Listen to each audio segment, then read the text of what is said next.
सत्कर्म का मतलब होता है मुक्ति को देने वाला कर्म। और मुक्ति को देने वाला कौन है? ये श्रीमद् भागवत महापुराण है जो मुक्ति को प्रदान करने वाला। तो हे नारद जी, ये बहुत छोटी बात है, आप क्या करो, ये जो सत्कर्म है ना, ये श्रीमद् भागवत की कथा है। नारद जी ने कहा, अरे महाराज मैं तो धन्य हो गया, आप मिल गए, लेकिन मैंने इतने बड़े बड़े पाठ किए, वेदों का पाठ किया, वेदांत का पाठ किया, गीता जी का पाठ किया, महाराज कुछ नहीं। तो सनकादिक कहते हैं, क्योंकि ये भागवत भी तो वहीं से है, उन्हीं से निकली हुई है। तो सनकादिक कहते हैं कि हे नारद, देखो वृक्ष एक है और जड़ से लेकर आखिरी पत्ते तक सब में रस वही है, लेकिन उसका स्वाद कब मिलता है? जब किसके रूप में आता है? फल के रूप में परिणित हो जाता है। रस तो सारे वृक्ष में है। तो जरा उसका जो है टहनी तोड़ के चूसना शुरू करो, आम का, हो जाएगा मीठा? नहीं होगा। उसका जो आनंद है, रस है, उसका आनंद किस में प्राप्त होगा? फल में प्राप्त होगा। और वो भी किस फल में? पके हुए फल में।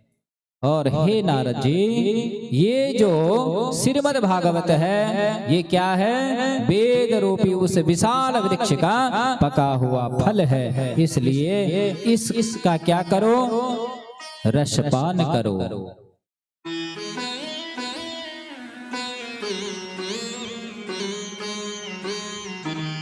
नारद जी हाथ जोड़कर कहने लगे, महाराज अब जल्दी बताओ करना क्या है?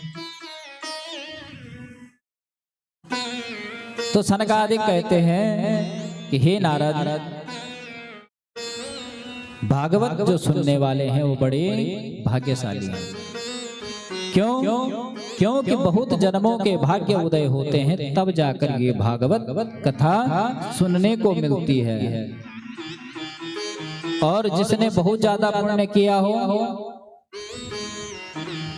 वो ही भागवत करवा भी सकता है, नहीं तो प्रत्येक को नहीं करवा सकता। तो हे नारद जी, ये बड़े सत्कर्मों से मिलता है और बहुत जन्मों के पुण्यों का उदय जब हो तब जाकर सत्संग की प्राप्ति होती है। तब जो अज्ञान के कारण उत्पन्न मोह और अज्ञान रूपी अंधकार का नाश करने के लिए क्या उदित होता है? भीतर से विवेक उदित होता है। विवेक कब उदित होता है? कब उदित होता है? विवेक कब जागता है? जब अच्छी संगति हो, सत्संग हो। सत्संग का मतलब अच्छी संगति से है। तो विवेक जागृत होता है।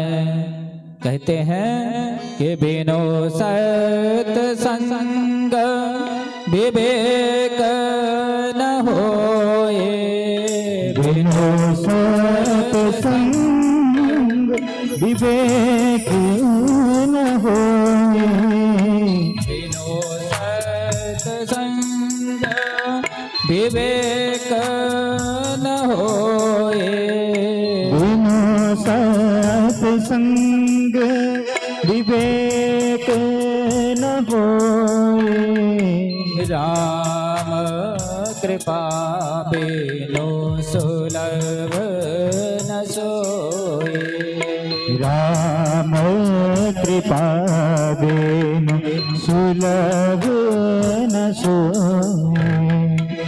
और विवेक जब उदित होता है कब? जब भगवान की कृपा होती है। बिना उसकी कृपा के कुछ भी नहीं होता है।